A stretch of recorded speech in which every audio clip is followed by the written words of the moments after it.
is not going to be a dystopian no deal. It would be a bare bones no deal. We would have a data adequacy deal like they have with Japan. Medicines would be moved, perishable foods would be moved. We would have to maybe requisition some land in coastal logistics areas, etc. The idea that it would be a disaster, we've had 2 years to plan this. I think it took 10 months to plan the D-Day landings. And the backstop. Now, this is very, very serious. This is the Northern Ireland backstop. Now, before your eyes glaze over and you think about what's on the telly tonight rather than listening to me, the backstop is important. This is a very, very clever way to undermine and destroy Brexit. Because what it means is this completely avoidable issue, designed last December, and incidentally the reason we're in this mess is because senior civil servants agreed to the sequencing of the talks by saying you can't go to free trade without sorting out Northern Ireland. Well, we should never have agreed to that. It was a disaster. But the backstop is about keeping us in the single market and the customs union forever. And how disastrous would that be? Because if that happened, we would have given £39 billion to these people. We would still be in the single market and customs union, probably forever, because at the end of the day, if they've got the cash, they might say, well, we'll think about a trade deal in a year or two, and it would never happen. And what's more, we would then stymie any chance of a global trade deal with Japan, with America, Canada, Mexico, etc. So the backstop is a disaster, and I think we need to be shouting this from the rooftops to our local Conservative members of Parliament. You cannot vote for the withdrawal agreement if you have an open-ended commitment in the backstop.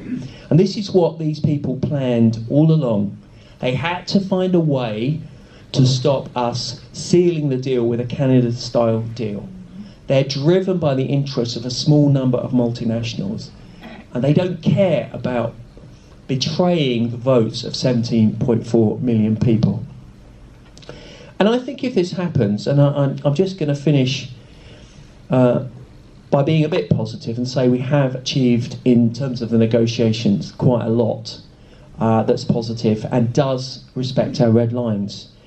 But I think if this government and the party that I've been a member of for over 30 years, by a sin of omission or commission, betrays, by subterfuge, by trickery, by con artistry, the votes of 33 million people, including 17.4 million, I think the impact, the corrosive impact on the faith and trust in representative politics in this country will be destroyed. And if you want to see the rise of really unpleasant people on the left and right, if you want to see parliamentary democracy shot to pieces with people abstaining in huge numbers from election and turning to violence, I think it could happen, then go ahead. Because we prided ourselves in this country that we trust our electoral system and we expect our politicians to follow the mandate that they've been given. So I would finish by saying, I hope and I expect that won't be the case, but it's in your hands. For those of you who made Brexit happen, for those of you who knocked on doors and delivered leaflets, campaigned for Patrick and other patriots, for all of you, thank you for everything you've done. In hundreds of years' time, we will look back and be full of pride. Well, we won't, we'll all be dead. But unless those pills I'm getting at the chemist are better than I expected. But people will look back and they will say, that was the British spirit. Proud, understated, decent, honest, patriotic. That's all of you.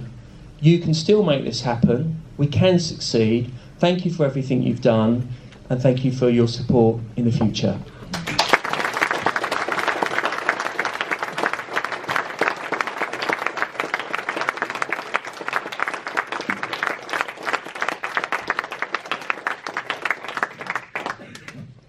Thank you, Stewart, for that inspiring address. We're going to break now just for about 5 minutes if people want to go to the bar and get themselves some refreshments, if you want a comfort break, and we'll reassemble, we'll give it 10 minutes, and 8:05 for our question and answer session.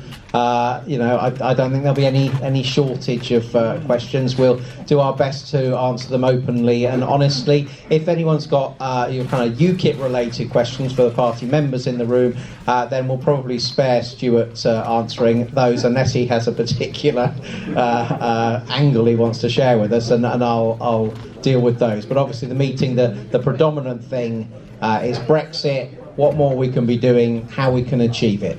So let's reconvene in just under 10 minutes. Thank you.